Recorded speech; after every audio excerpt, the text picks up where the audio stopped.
다니엘서 9장 1절부터 19절입니다. 메대 족속 아수에로의 아들 다리오가 갈대아 나라 왕으로 세움을 받던 첫 해에 그 통치원을 다니엘이 책을 통해 여호와께서 말씀으로 선지자 예레미야에게 알려주신 그 요셉을 깨달았나니 곧 예루살렘의 황폐함이 70년 만에 그치리라 하신 것이라. 내가 금식하며 베옷을 입고 죄를 덮어쓰고 주 하나님께 기도하며 간구하기를 결심하고 내 하나님 여호와께 기도하며 자복하여 이르기를 크시고 두려워할 주 하나님 주를 사랑하고 주의 계명을 지키는 자를 위하여 언약을 지키시고 죄의 인자를 베푸시는 이시여. 우리는 이미 범죄하여 회역하며 행악하며 반역하여 주의 법도와 규례를 떠났사오며 우리가 또 주의 종 선지자들이 주의 이름으로 우리의 왕들과 우리의 고관과 조상들과 온 국민에게 말씀한 것을 듣지 아니하였나이다. 주여 공의는 주께로 돌아가고 수치는 우리 얼굴로 돌아오미 오늘과 같아서 유다 사람들과 예루살렘 거민들과 이스라엘이 가까운 곳에 있는 자들이나 먼 곳에 있는 자들이 다 주께서 쫓아내신 각국에서 수치를 당하였사오니 이는 그들이 주께 죄를 범하였음이니이다. 주여 수치가 우리에게 벌하고 우리의 왕들과 우리의 고관과 조상들에게 돌아온 것은 우리가 주께 범죄하였음이니이다. 아멘. 주 우리 하나님께는 긍휼과 용서하심이 있사오니 이는 우리가 주께 패역하였음이오며 우리 하나님 여호와의 목소리를 듣지 아니하며 여호와께서 그의 종 선지자들에게 부탁하여 우리 앞에 세우신 율법을 행하지 아니하였음이니이다. 온 이스라엘이 주의 율법을 범하고 치우쳐 가서 주의 목소리를 듣지 아니하였으므로 이 저주가 우리에게 내렸으되 곧 하나님의 종 모세의 율법에 기록된 맹세대로 되었사오니 이는 우리가 주께 범죄하였음이니이다. 주께서 큰 재앙을 우리에게 내리사 우리와 우리를 재판하던 재판관을 주셔서 하신 말씀을 이루셨사오니 온 천하에 예루살렘에서 일어난 일 같은 것이 없나이다. 모세의 율법에 기록된 대로 이 모든 재앙이 이미 우리에게 내렸사오나 우리는 우리의 죄악을 떠나고 주의 진리를 깨달아 우리 하나님 여호와의 얼굴을 기쁘게 하지 아니하였나이다. 그러므로 여호와께서 이 재앙을 간직하여 두셨다가 우리에게 내리게 하셨사오니 우리의 하나님 여호와께서 행하시는 모든 일이 공의로우시나 우리가 그 목소리를 듣지 아니하였습니다. 강한 손으로 주의 백성을 애굽 땅에서 인도하여 내시고 오늘과 같이 명성을 얻으신 우리 주 하나님이여 우리는 범죄하였고 악을 행하였나이다. 주여 보아옵나니 주는 주의 공의를 따라 주의 분노를 주의 성 예루살렘 주의 거룩한 산에서 떠나게 하옵소서. 이는 우리의 죄와 우리 조상들의 죄악으로 말미암아 예루살렘과 주의 백성이 산에 있는 자들에게 수치를 당함이니이다. 그러하온즉 우리 하나님이여 지금 주의 종의 기도와 간구를 들으시고 주를 위하여 주의 얼굴을 주의 황폐한 성소에 비추시옵소서. 나의 하나님이여 귀를 기울여 들으시며 눈을 떠서 우리의 황폐한 상황과 주의 이름으로 이끄는 성을 보옵소서. 우리가 주 앞에 간구하는 것은 우리의 공의를 의지하여 하는 것이 아니요 주의 큰 공의를 의지하여 함이니이다. 주여 들으소서. 주여 용서하소서. 주여 귀를 기울이시고 행하소서. 지체하지 마옵소서. 나의 하나님이여 주 자신을 위하여 하시옵소서. 이는 주의 성과 주의 백성이 주의 이름으로 일컫는 바 됨이니이다. 아멘.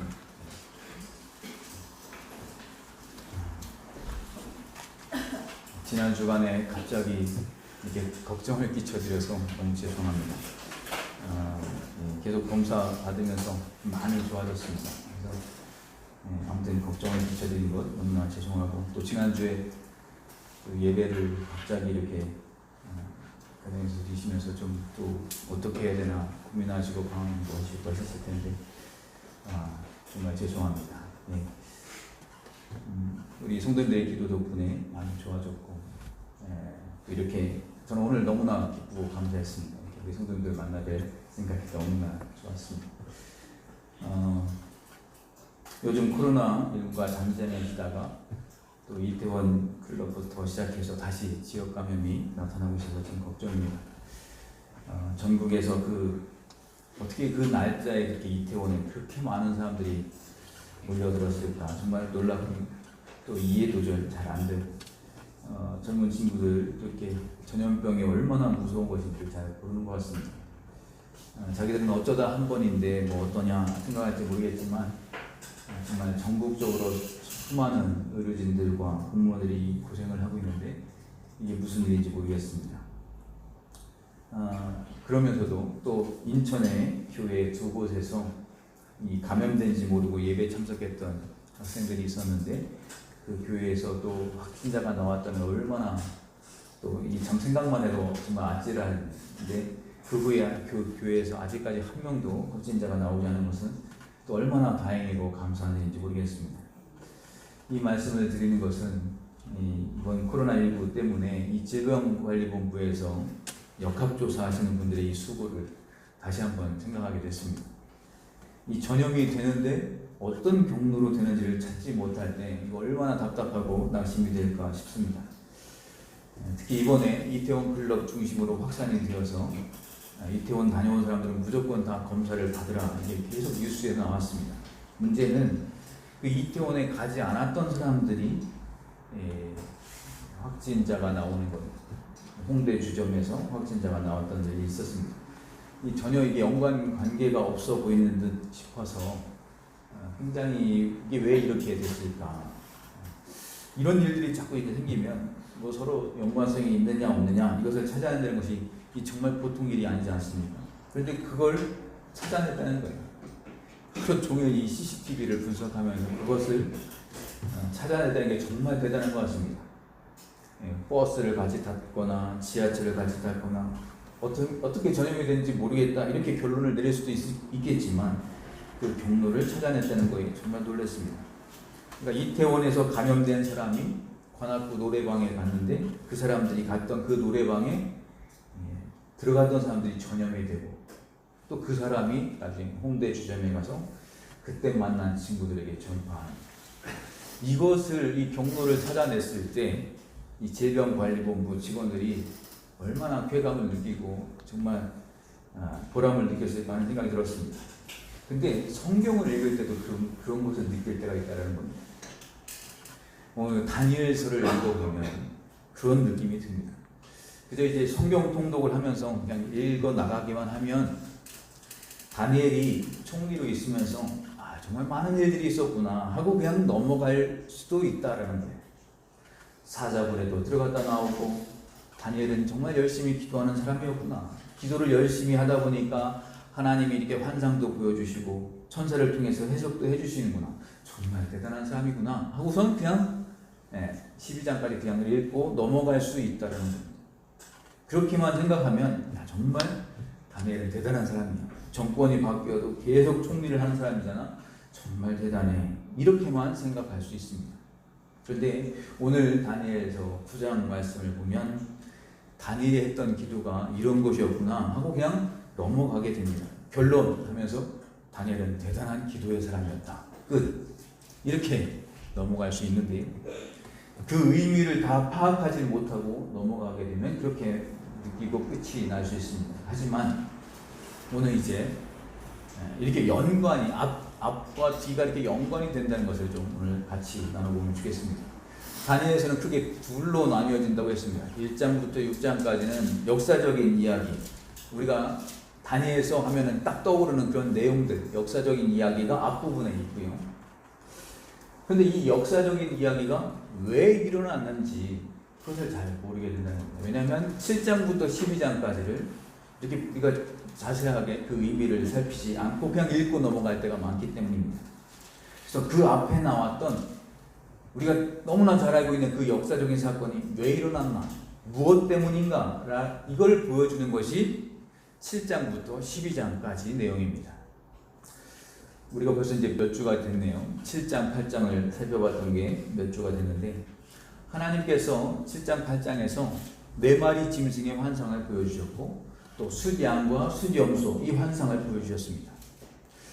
이 짐승이 나오는 것은 제국이 바뀌는 것, 나라가 바뀌는 것을 말하는 것이다 라고 그 환상의 의미를 우리가 살펴봤습니다. 그게 무엇에 대한 해석인가 하면 바로 5장에 있었던 이 벨사살 왕 때에 갑자기 손가락이 나타나서 벽에다가 글씨를 썼죠. 메네메네 데겔 우바르시 이렇게 글자를 썼는데, 그것을 보고 다니엘이 해석을 합니다. 현재 이 나라, 이 바벨론 시대인데 바벨론 이 나라가 이제 망하게 될 것이다 라는 해석을 합니다. 당시에 바벨론은 그렇게 쉽게 망할 나라가 아니에요. 근데 이 메네메네 데겔 우바르신 이 글자를 보고, 이 글자의 뜻이 바로 재어보고 달아보고 부족하니까 나뉘게 된다. 이게 바로 이제 바벨론이 망하게 될 것이다, 이런 해석을 한다는 겁니다. 이 당시로는 이런 얘기를 할 수가 없는 거예요. 근데 그 해석을 한 이유가 무엇인가? 7장과 8장에서 하나님이 바벨론을 끝내시고 메대와 바사를 일으키시고, 또 그 다음에 헬라를 일으키시고, 그 다음에 로마가 일어나는 것까지 다니엘에게 그 환상 가운데 다 보여주셨기 때문에, 그걸 본 다니엘은 담대하게 메네메네 데겔 우바르신 이 글자를 보면서 하나님이 재어보고 달아보셨는데 부족하다. 그래서 나눠질 것이다. 이제 이 바벨론은 망하게 될 것이다. 이 얘기를 왕 앞에서 담대하게 할 수 있었다는 겁니다. 왕 앞에서, 왕이여 이제 당신은 망하고 이 나라는 끝납니다. 이 얘기를 어떻게 할 수 있었나? 그 이유가 바로 벨사살 원년에 4마리의 짐승의 환상을 보게 되고, 또 벨사살 3년에 두 숫양과 숫염소 환상을 봤기 때문에 담대하게 얘기할 수 있었다는 겁니다. 이게 이제 7장, 8장의 얘기였어요. 그것을 보면서 5장을 봐야 이게 연결이 된다는 거고요. 오늘 9장의 얘기는 뭐냐면 바로 6장의 얘기와 연결이 됩니다. 6장은 가장 유명한 장 아니겠습니까? 다니엘이 모든 방해를 다 무릅쓰고 끝까지 기도했던 거예요. 창문을 열어놓고 누구나 다 보고 들을 수 있게끔 기도했던 내용이 나오는 게 다니엘서 6장입니다.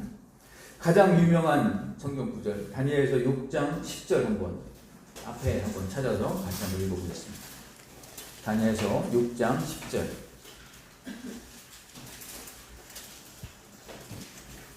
앞에 6장 10절 한번 같이 읽겠습니다.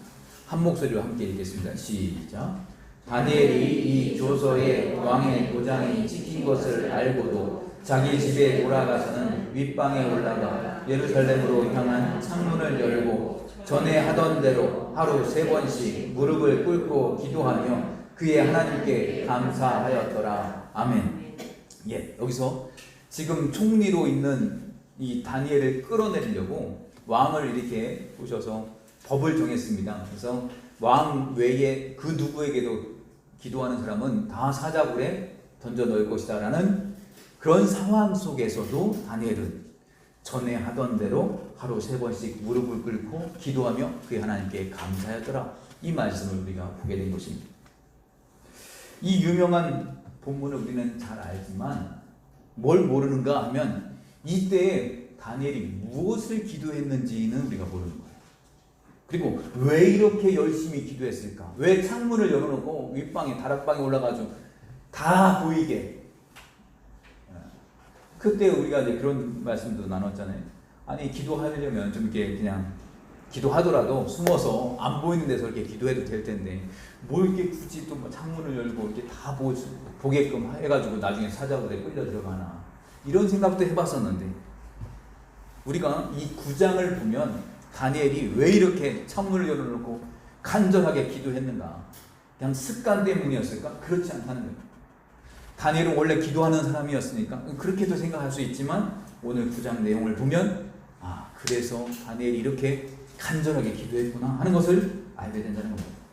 왕의 조서에 도장이 찍힌 걸 알고, 이건 왕의 명령을 왕의 법을 어기면서까지 이렇게 기도하는 모습을 보였던 이유가 뭐냐라는 거예요. 무슨 내용을 기도했을까 하는 것이 오늘 9장에 밝혀져서 나오는 겁니다. 그래서 1장부터 6장 또 7장부터 12장이 서로 이렇게 짝을 이루고 있다는 겁니다. 그 뒤에 있는 환상에 대한 이야기를 바로 알아야 앞에 나온 역사적인 얘기를 이해할 수 있는 것이다라는 겁니다. 만약에 이 짝을 안 맞추면 그냥 우리가 늘 하듯이 앞에 1장부터 6장까지 열심히 읽고 다니엘서 그래 역시 다니엘은 대단한 사람이야 위인전이 되어버리고 만다는 겁니다. 대단한 사람 끝. 이렇게 끝날 수 있는데 왜 그런지 모르면서 무엇을 근거로 그렇게 말하고 왜 그렇게 행동을 했는지 모르면서 그냥 넘어가게 된다는 겁니다. 자, 9장에서 이렇게 열심히 기도한 그 이유에 대해 우리가 알게 될 것이고 또 그 이유를 아는 우리도 또 다니엘처럼 기도할 수 있는 사람이 되기를 바라는 것입니다. 9장 1절을 한번 같이 읽겠습니다. 9장 1절 한번 같이 읽겠습니다. 시작. 메대 족속 아수에로의 아들 다리오가 갈대아 나라 왕으로 세움을 받던 첫 해. 자, 여기서 보시면 이 해가 언제인가 하면 벨사살 왕이 죽고 다니엘이 숨겼던 나라 이 바벨론이 망하고 나서 이제 다리오가 갈대아 나라의 왕으로 이 바벨론의 이제 왕으로 세움을 받는 그 해였습니다. 근데 여기 보면 아수에로라는 말이 나옵니다. 아수에로 어서 많이 듣던 거 아닙니까? 에스더서 볼 때 에스더의 남편 이름이 아수에로 왕이었었습니다. 근데 그 왕과 이 왕이 같은 왕인가 생각하면 연대가 안 맞아요. 이게 말이 안 맞는데 라고 생각할 수 있습니다. 근데 이 바사 제국의 왕 또 이제 그 다리오도 나오고요. 이게 막 이제 연대가 막 헷갈리기 시작한다는 겁니다. 근데 여기서 중요한 것은 뭐냐면 아수에로 이 왕의 이름을 이해하려면 바로 왕에 대해서 아는 것이 또 중요합니다. 여러분 이집트의 바로 왕은 누구를 가리키는 말입니까? 바로 왕 하면 특정인을 가리키는 게 아니고요. 이집트의 왕은 다 바로 왕이라고 표현해요. 바로 왕 중에 누구 이렇게 표현한다는 겁니다. 이집트의 왕은 다 바로라고 표현해요. 그러면 블레셋 나라의 왕 이름은 다 아비멜렉입니다. 그러니까 특정한 사람이 아니라 아비멜렉이라고 표현해요. 모든 블레셋 왕들을 다 아비멜렉이라고 하는데 여기 아수에로라고 하면 바사의 왕, 메데 바사에서 바사의 왕은 아수에로라고 불렀습니다. 그리고 다리오 왕이 나오는데 다리오 왕은 메데 바사 중에 메데 나라의 왕을 다리오라고 불렀습니다. 이것을 이제 그냥 넘어가면서 그냥 연대를 막 연결시키려고 하면 굉장히 헷갈리거든요. 이 사람이 그 사람 같고 그 사람이 이 사람 같습니다. 그 정도. 여기 나오는 아수에로는 에스더 시절의 아수에로하고는 관계가 없다. 이제 이렇게 아시고 들어가 보겠습니다. 자, 섬기는 나라가 바뀌었습니다. 아무리 고관이라 하더라도 섬기는 나라가 바뀌면 정책이 바뀌고 언어가 바뀌고 이게 준비해야 되고 바쁜 일이 너무나 많습니다. 그 가운데서도 이 다니엘은 책을 통해 여호와께서 말씀으로 선지자 예레미야에게 알려주신 그 연수를 깨달았다라는 표현이 나옵니다. 2절 말씀이네요. 2절 제가 읽겠습니다. 곧 그 통치 원년에 나 다니엘이 책을 통해 여호와께서 말씀으로 선지자 예레미야에게 알려주신 그 연수를 깨달았나니 곧 예루살렘의 황폐함이 70년 만에 그치리라 하신 것이니라. 아멘. 가장 바쁠 때 나라가 바뀌고 정권 바뀌고 다 바뀌고 굉장히 고관으로도 바쁠 때에 다니엘이 책을 통해서 하나님의 말씀을 읽으면서 깨달았다는 거예요. 무엇을? 여호와의 말씀으로 선지자 예레미야에게 주신 연수를 깨달았다. 그게 뭐냐면 포로로 끌려가는데 70년이 지나면 다시 돌아올 것이다 라고 말씀하셨던 것을 성경을 읽다가 다니엘이 깨달았다는 거예요. 그 연수가 70년이구나. 우리가 다니엘을 기도의 사람으로만 생각하지만 그 기도를 하게 만든 원동력이 무엇인가? 말씀이었습니다. 하나님의 말씀을 이 바쁜 와중에 열심히 읽다가 예레미야의 시대에 하나님께서 주셨던 말씀을 깨닫고 아하, 날짜가 다 됐구나라는 것을 깨달았어요. 70년이면 돌아가게 된다. 포로로 끌려와 있는데 70년이면 돌아간다는 것을 알게 됐습니다. 자기가 소년 때 10대에 끌려왔잖아요. 지금 80이 넘은 노구가 되어서 계산해 보니까 이제 70년이 다 찼어요. 이제 그 약속하신 그 날짜가 다가온 것을 알았을 때 이 다니엘의 마음이 얼마나 흥분되고 뜨거웠겠는가라는 거예요. 그런데 이것을 깨달은 다니엘은 어떻게 했냐면 3절입니다. 3절 같이 한번 읽을까요? 시작. 내가 금식하며 베옷을 입고 죄를 덮어쓰고 주 하나님께 기도하며 간구하기를 결심하고. 아멘. 지금 이제 70년이 다 찼다 그래가지고 막 신나서 막 뛰는 게 아니라 금식하며 베옷을 입고 죄를 덮어쓰고 하나님께 기도하며 간구하기를 결심했다는 거예요. 여러분, 여기서 금식하며 기도하며 간구하기를, 이 내용이 뭐냐면 이 당시 사람들이, 경건한 사람들이 하던 그 모습이에요. 금식하며 기도함으로 가는 것. 그런데 이 경건한 사람들이 하던 모습들이 예수님 당시에는 이게 외식하는 사람들의 대표적인 모습이었습니다. 근데 무엇이 빠졌기 때문에? 말씀이 빠졌기 때문에.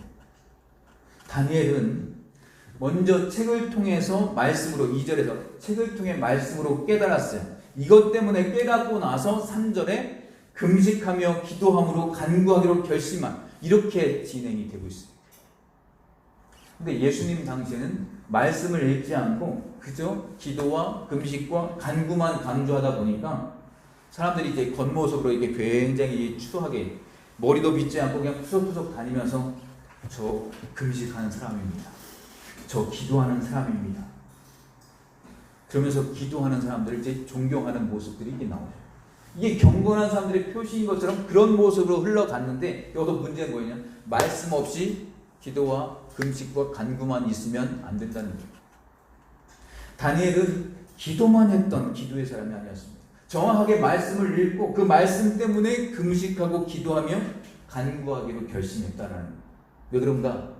하나님의 때가 가까이 왔기 때문입니다. 하나님이 약속한 날이 눈앞에 왔기 때문에 이제 말씀을 의지하면서 기도했다라는 겁니다. 그래서 2절 3절에서 매우 중요한 건 책을 통해 말씀으로 깨달았나니 그 다음에 금식하며 기도하며 간구하기를 결심하는 거예요. 이게 맞는 순서예요. 자, 4절부터 이제 기도가 시작됩니다. 내 하나님 여호와께 기도하며 자복하여 이르기를 크시고 두려워할 주 하나님, 주를 사랑하고 주의 계명을 지키는 자를 위하여 언약을 지키시고 그에게 인자를 베푸시는 이시여 라고 되어 있습니다. 4절에 여호와께, 또 앞에 2절에서는 여호와께서 라고 되어 있습니다.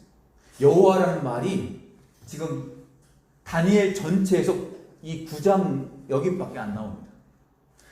9장에서 다니엘의 기도하는 데서 여호와라는 말이 나옵니다. 그동안은 아람어로 기록이 되었기 때문에도 그렇지만 전체적인 분위기에서 어떤 내용이냐면 하나님이라는 말은 나오지만 여호와라는 단어는 안 나왔어요. 왜 그런가 하면 여호와라는 말은 하나님과 우리의 밀접한 관계를 말해준다라고 했습니다.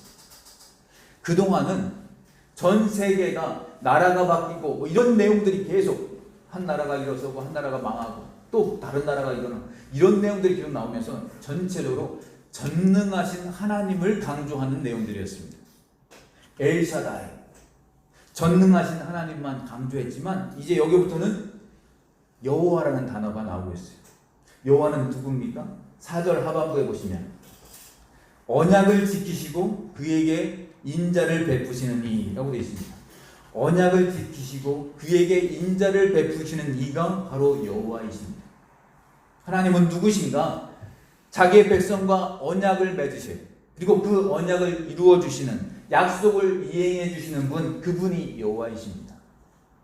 그러니까 하나님이라고만 강조하면 온 세계를 창조하신 분, 또 섭리하시는 분, 그런데 그분이 나하고 무슨 상관이 있느냐라고 했을 때 그분은 나와 언약을 맺고 꼭 꼭 그것을 이루어 주시는 분이시다라고 할 때 그 뉘앙스가 이제 여호와라는 단어예요. 그래서 여호와라는 말이 이 9장에 나오는 다니엘의 기도에서 8번이 나옵니다. 이거예요. 하나님 약속하셨잖아요. 여호와 하나님의 긍휼을 베풀어 주세요. 그렇게 하신다고 하셨잖아요. 이걸 강조하는 겁니다. 그래서 우리가 기도할 때 하나님의 속성을 아는 것이 굉장히 중요합니다. 다니엘 9장은 하나님이 누구신가 이걸 보여주는 교과서 같습니다. 4절에 보시면 크시고 두려워할 주 하나님, 이 부분만 해도 하나님에 대한 정보가 나옵니다. 주를 사랑하고 주의 계명을 지키는 자를 위하여 언약을 지키시고 그에게 인자를 베푸시는 이시여.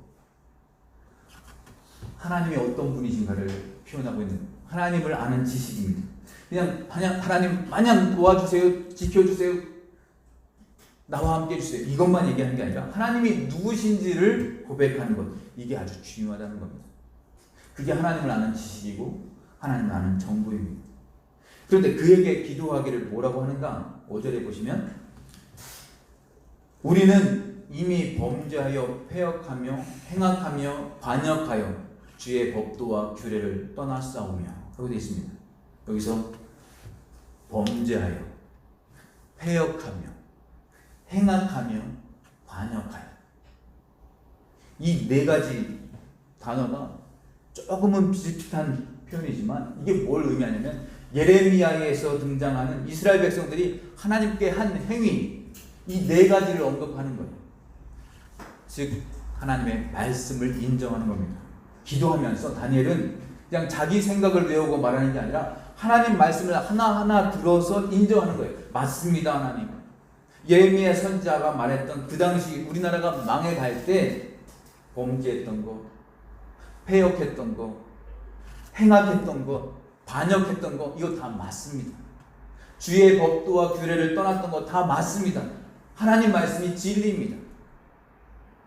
이걸 인정하면서 그러면서 6절에 우리가 또 주의 종 선지자들이 주의 이름으로 우리의 왕들과 우리의 고관과 조상들과 온 국민에게 말씀한 것을 듣지 아니하였나이다.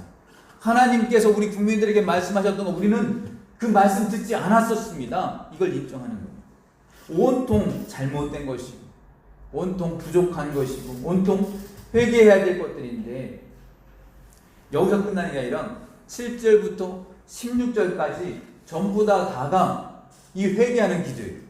한마디로 얘기하면 다 우리가 정말 잘못했습니다. 이 회개하는 기도를 하는 겁니다. 여기서 말하는 이 잘못을 회개하는 것은 단순히 회개가 아니라 무엇을 인정하는 것이냐, 하나님의 말씀된 그 기록된 것이 다 진리다, 이것을 인정하면서 하나님 우리가 잘못했습니다. 하나님 말씀이 다 맞습니다. 우리가 정말 그렇게 살았습니다. 복종하지 않았고 순종하지 않았고 반역했고 우리 멋대로 행했습니다. 다 맞아요. 하나님 말씀은 진리입니다. 그러면서 이걸 왜 인정하는가, 왜 인정해야 맞는가? 17절이 아주 중요합니다. 17절 같이 한번 읽겠습니다. 시작. 그러하온즉 우리의 하나님이여 지금 주의 종의 기도와 간구를 들으시고 주를 위하여 주의 얼굴빛을 주의 황폐한 성소에 비추시옵소서. 아멘. 여기서 그러하온즉, 이게 아주 중요합니다. 그러하온즉, 이게 무슨 말이냐면 하나님이 말씀하신 모든 우리의 잘못 다 말씀대로 다 맞아요. 진리입니다. 그러니 이제 하나님도 하나님 말씀하신 것을 꼭 지켜주세요. 이 부탁을 하는 거예요.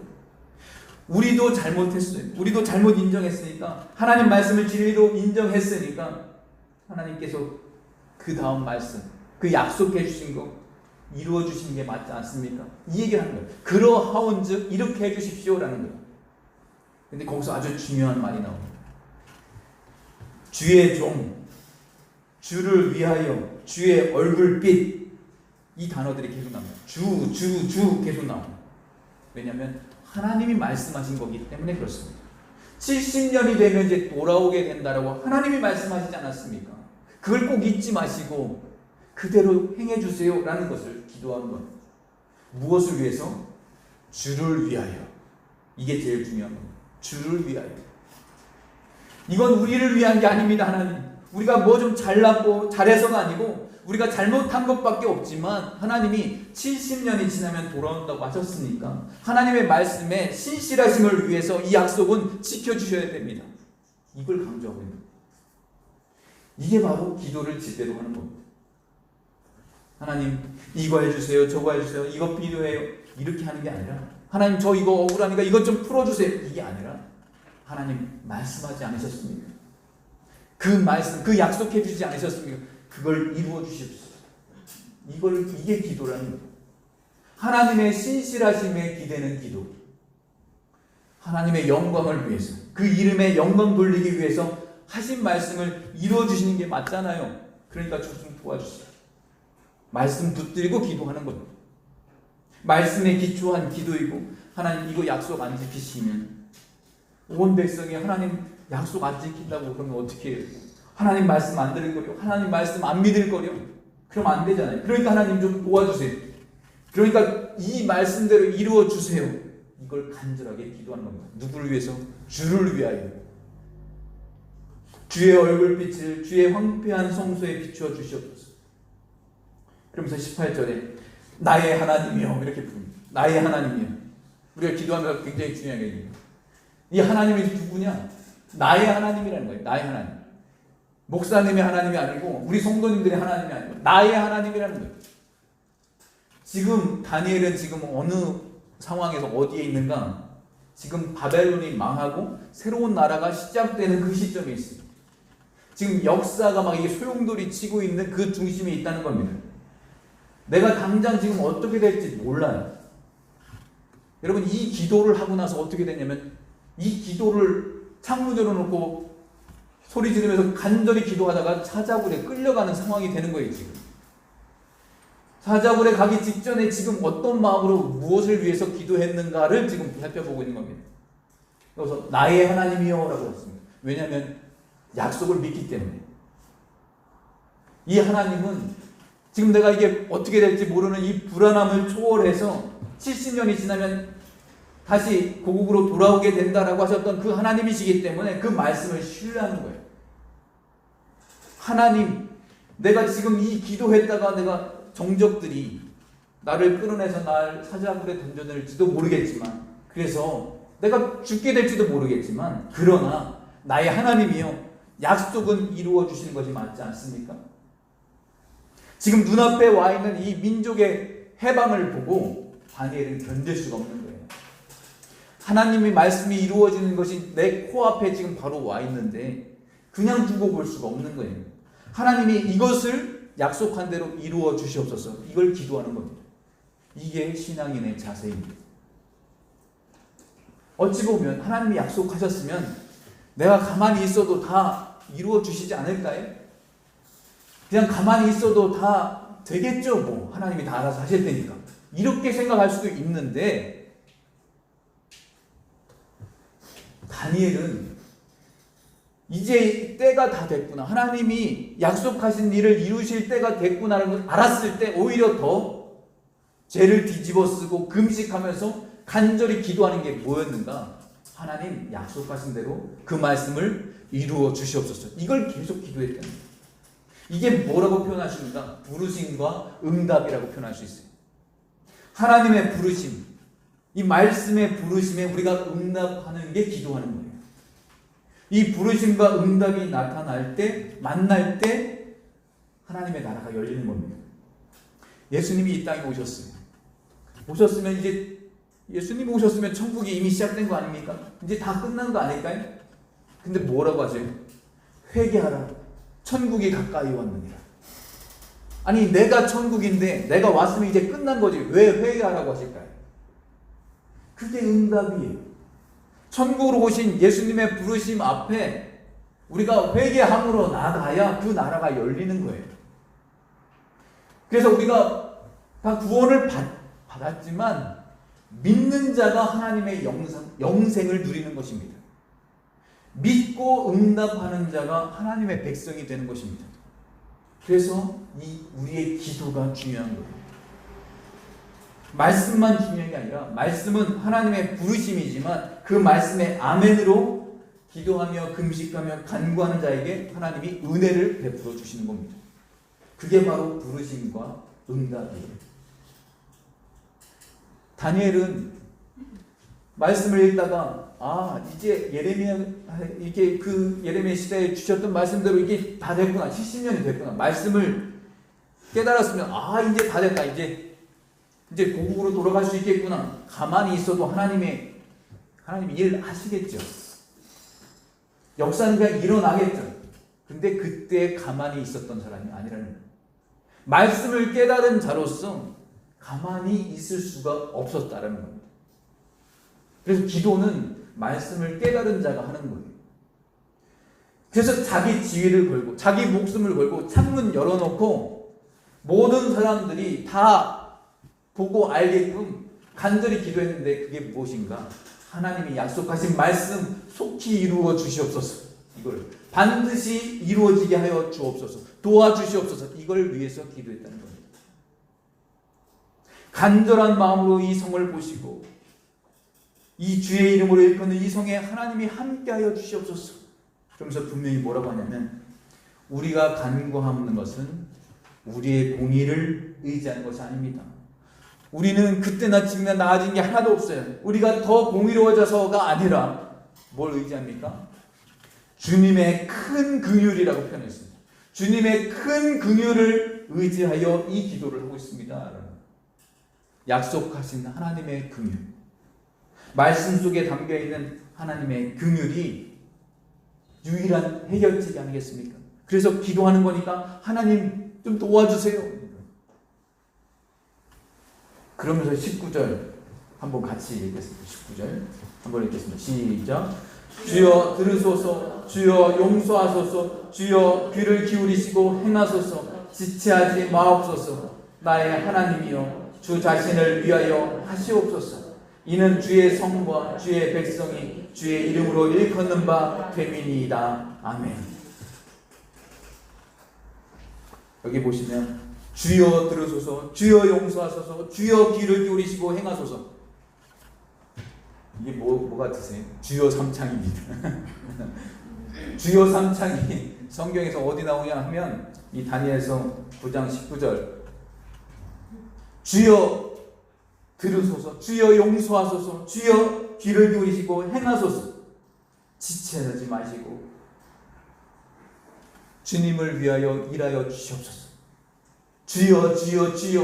이거 주여 삼창이라고 하셨습니다. 목숨을 걸고 기도하고 있습니다. 지금 적들은 그래 다니엘이 저거 계속 기도하나만 안 하나 보자. 너 기도만 해봐. 내가 고발하자. 너 사자고에 쳐넣을 거야. 지금 눈앞에서 사람들이 지금 요즘 얘기로 하면 카메라 다 찍고 있어요. 동영상으로 찍고 있는데 만 백성이 다 보고 있는데도 이 다니엘 참을 수가 없었다는 거예요. 이 말씀을 보고 깨달은 다음에 이걸 속으로 이제 조금만 기다리면 이제 다 끝났구나. 좋아서 그냥 혼자서 이렇게 하고 다니는 게 아니라 오히려 지금 회개하는 기도, 죄를 뒤집어쓰고 금식하면서 회개하는 기도를 하고 있다는 거예요. 주여 들으소서, 주여 용서하소서, 귀를 기울이고 행하여 주옵소서. 하나님이 약속하신 말씀을 지금 행하여 주시옵소서. 간절한 마음으로 주여 주여 주여 하면서 기도하고 있습니다. 그래서 다시 한번 나의 하나님이여. 나의 하나님은 변치 않으시는 하나님, 나의 영원한 구세주시여. 뭐라고 합니까? 주 자신을 위하여 하시옵소서. 주 자신을 위하여 하시옵소서.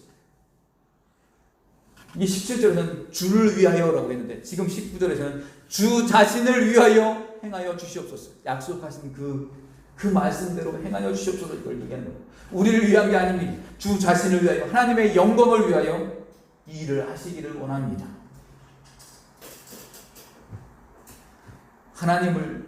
하나님의 신뢰를 위해서, 하나님의 신실하심을 위해서 이것을 꼭 이루어 주셔야만 합니다. 그래야만 만 백성이 하나님을 따를 것입니다.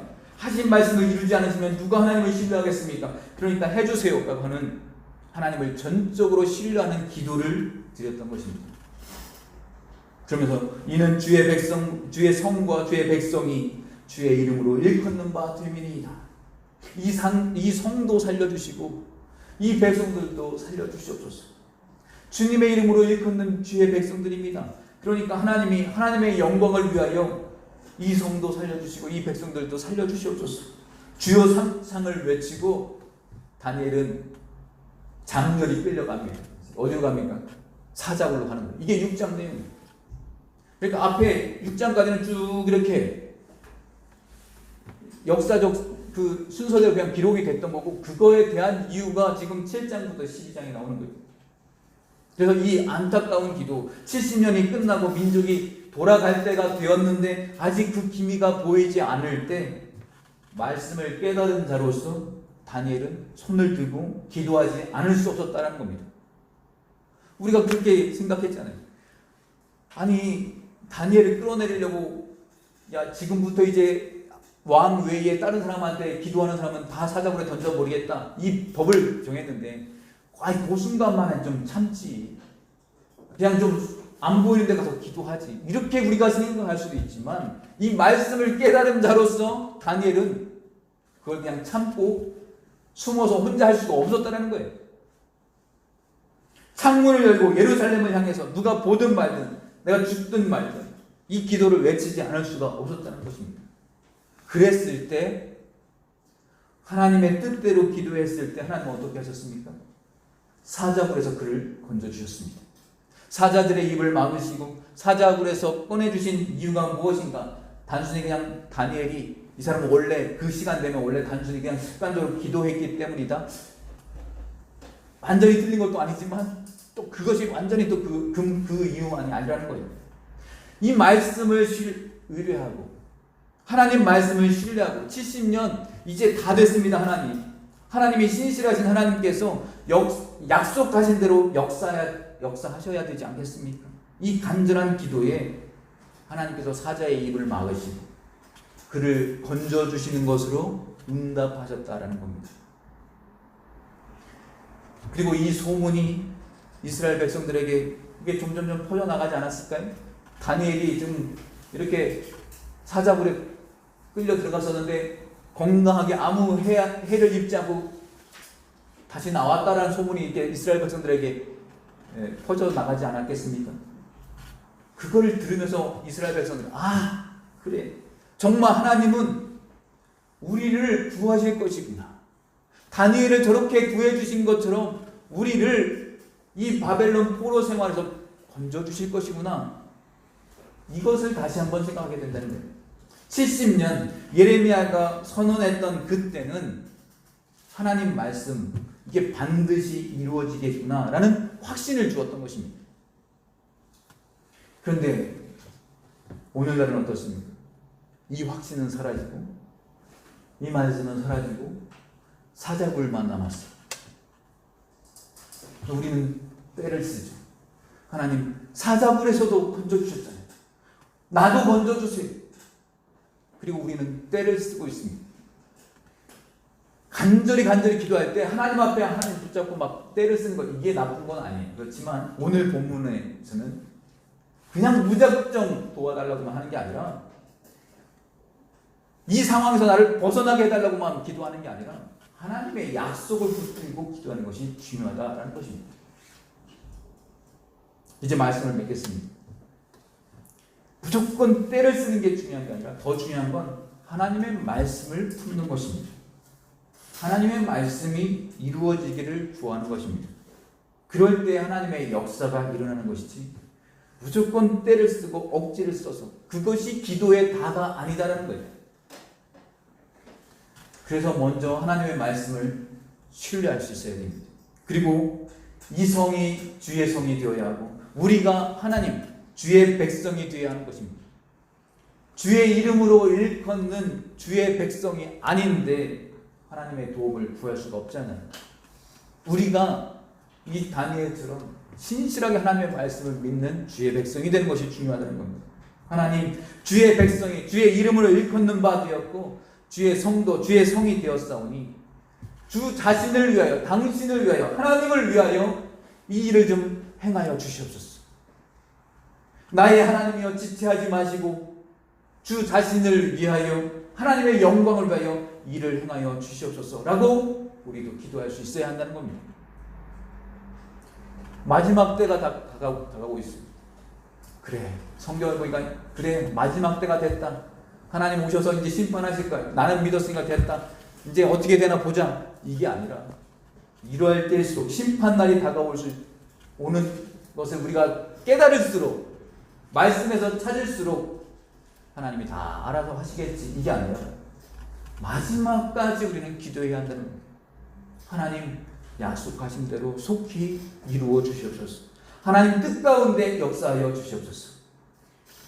이 기도를 할 수 있어야 됩니다. 말씀을 붙잡고 그 말씀의 주인이신 하나님이 신실하게 행하실 것을 기대하며 나아가는 우리가 되기를 원합니다.